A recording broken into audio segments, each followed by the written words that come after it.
I come from a family of horsemen, ordained to the saddle at birth. For better.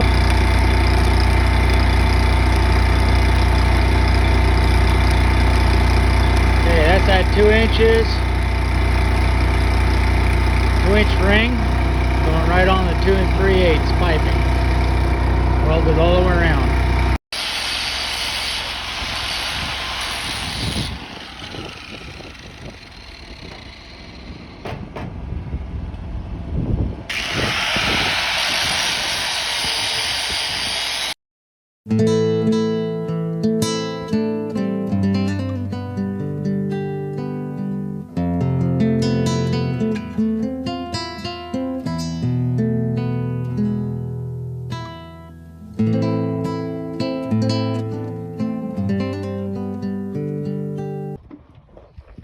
Alright folks, so this pipe is 2 3/8, and what we're doing is we put a little groove around it.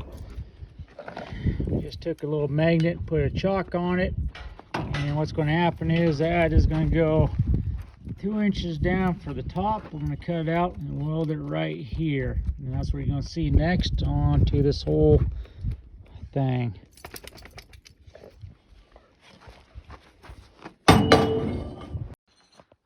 Alright, so we got the cutting torch out, and we're going to go ahead and blow through this metal like a hot knife cutting through butter.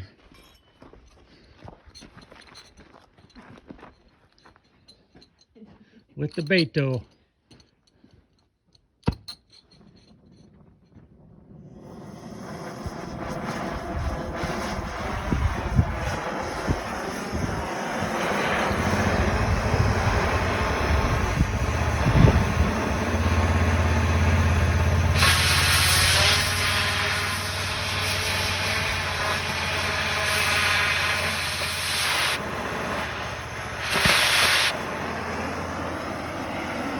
One side, we'll flip it and rotate it to the other side. And lock it back into place.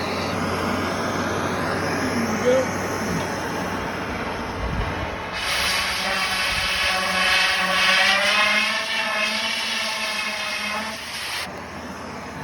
Bingo! We got her. Now we just gotta clean it up some and weld it on.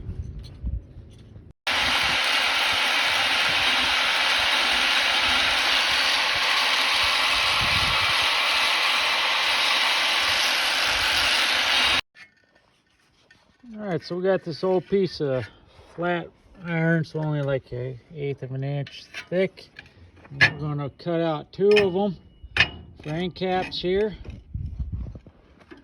So we're taking the 2 3/8 and just chalking it out, and we'll cut it out and we'll weld it on these pipes, and you'll see where here shortly. Wind.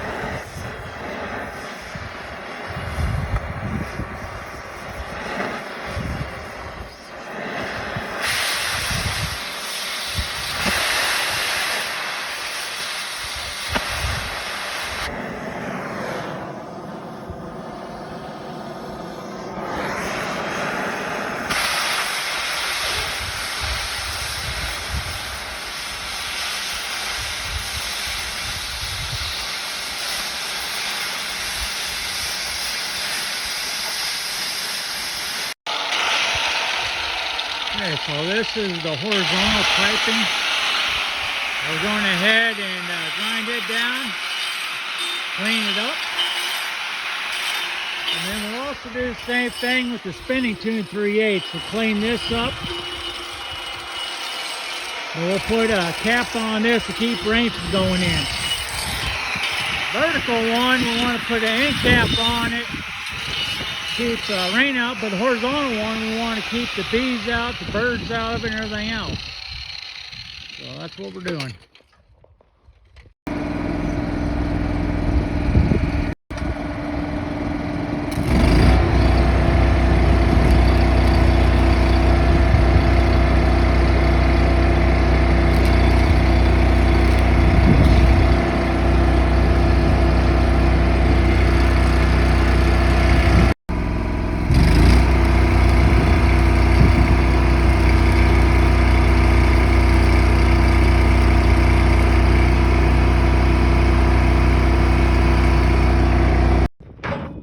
Alright folks, what we're going to do is going to lube the inside of the long piece of 2 7/8 piping.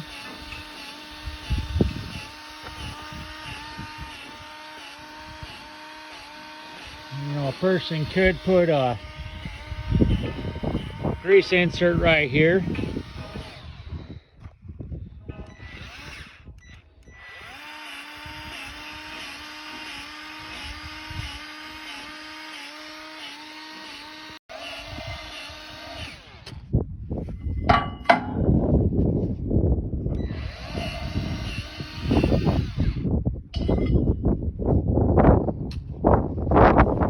Better than it was, eh? Alright, then we're going to take the 18 inches and shove it right 2 3/8 into the 2 7/8 piping.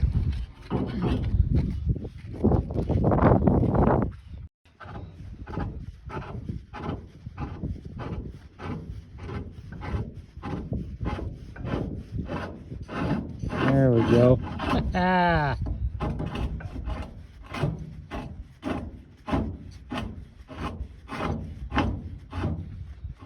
That's how you do it.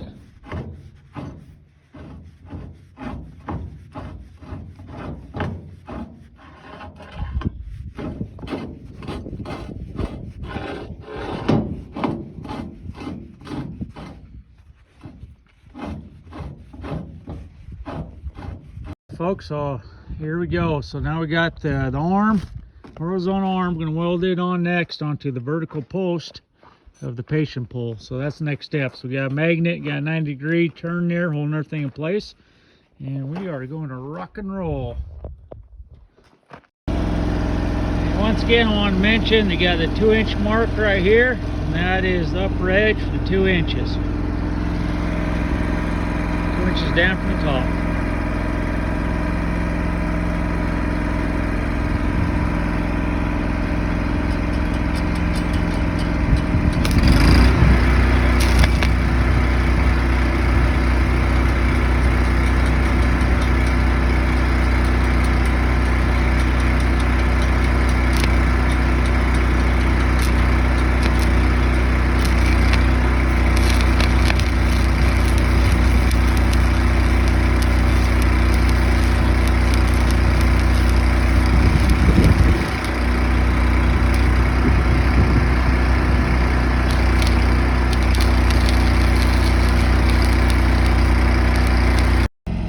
Okay, so I got these little pony horseshoes, actually for a mule. What we're going to do is weld them together, make them stronger, and then we're going to put them on the horizontal arm of the patient's pole. And more than likely what we're going to do, once it's done welded, we're going to go right on top of here on top.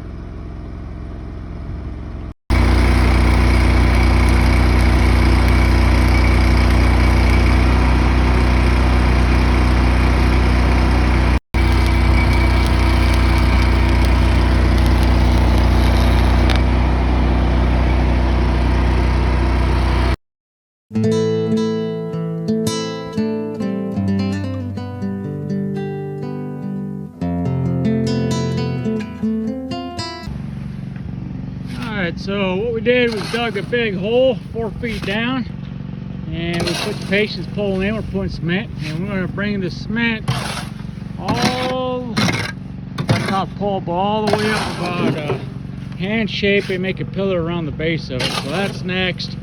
You can use Quickcrete. We're just using cement because that's all we have here. We got a pretty good setup. Good stuff, good stuff. Alright, so as you can see, we got the levels on. And once again, it says 4 feet down. And we are level on the bubble every direction. So we're looking good, and we're going to build this up a little bit more for a base.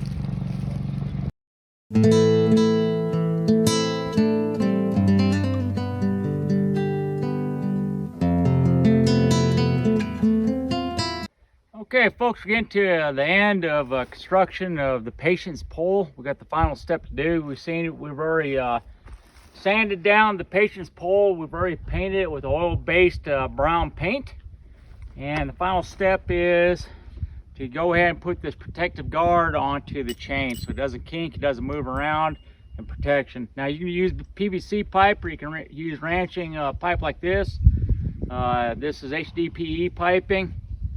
And we use a lot down in Arizona to transfer water from a pressure tank out to water troughs in different areas. So the chain here is very strong. 1,200 pounds or more is what you want to use. And all I'm going to do is insert the chain down inside my protection. And the length varies what you like. This here is probably right around 16 inches in length.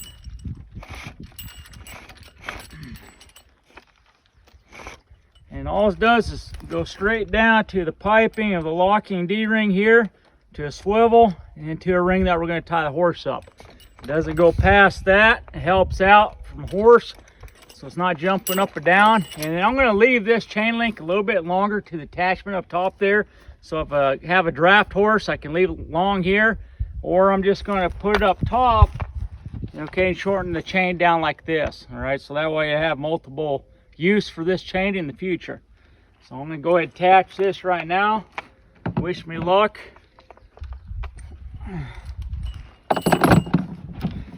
I got Miss Rue in the seat supervising everything.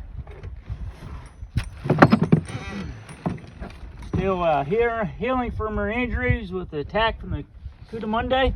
If you haven't seen that, please check it out on this channel. It's an adventurous,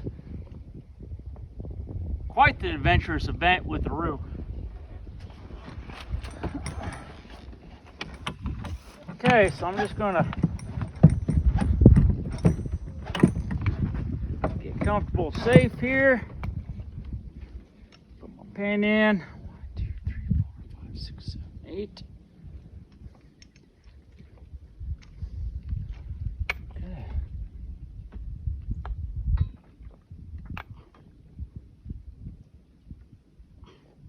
All I'm doing is pushing the bolt right through my clasp. Then I'm going to put the cotter pin in north to south, and then I'm going to bend the cotter pin on this system. Okay, so there we go. I'm going to grab a wrench. I'm going to bend this real quick, then I'm going to grab a horse.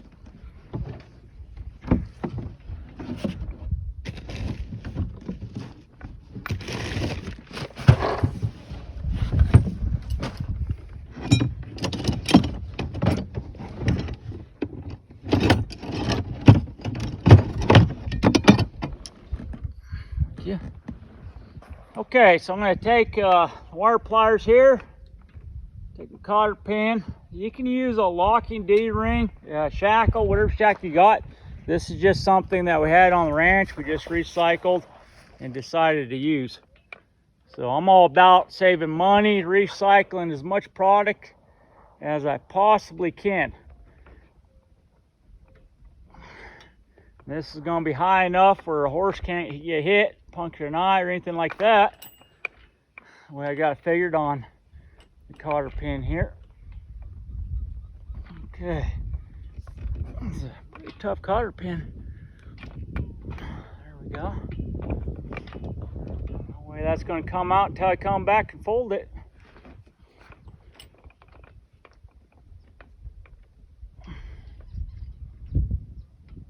There go. I like it.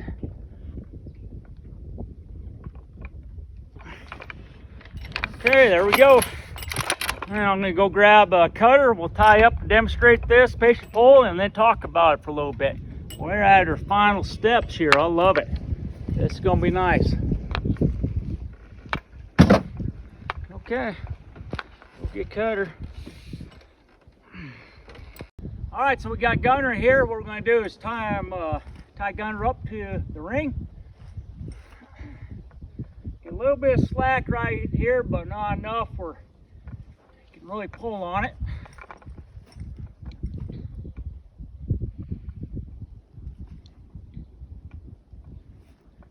Okay, and I got exceptionally long lead rope. So all I'm going to do is daisy chain the rest of it. Okay. Now what I like about this is I can bring this thing closer. But the nice thing is the ring, the tie-up point is above the withers right here, which means that he cannot get enough power to come and rip it out, all right, because it's going to be high tide here. Another nice thing about this contraption is we're trying to develop patience. That's why it's called the patience pole. So I'll take a horse, I'll tie them up here, and I'll put them on here for hours. And so that way they stop pawing, they stop kicking, they stop neighing to their neighbors, other horses, whatever. They have to learn that they're going to be tied here for a long time. And the reason being is you might be on a high line out in the high country. You can't have your horse taking off from the high line, you know, ripping it out, okay, fighting other horses, whatever. And this is the best way to do it. What I like about this setup, besides the ring being tall, is this can swivel around if he does choose to move around, running back and forth. Pretty soon they learn they can't really go nowhere but stay here. And I do like this base being right here, because if they paw, they're not going to dig a big trench around my pole right here, maybe out here further, but they're going to have a hard time with this concrete barrier. So there's a lot to a patience pole. Add more to this finished product here. Once again, this is something that Beto and I worked hard on, and Kristen, to make this off of a design. And you can make your 12-inch to 3-foot arm, depending on what you're using as a horse. This is just something that I seen, I liked. If you have a better design, I mean, once again, this is stuff we just had laying around the ranch. Hey, submit a picture, submit some comments, send some comments to us. Love to see it. Love to see some different designs that people can put together. All right, but this is it, patience pole. So there you go. Thank you for tuning into my channel. Thank you for learning, gaining a whole bunch of knowledge. Knowledge is power. And now you are a solution. Take care. Till the next episode. Adios. So long.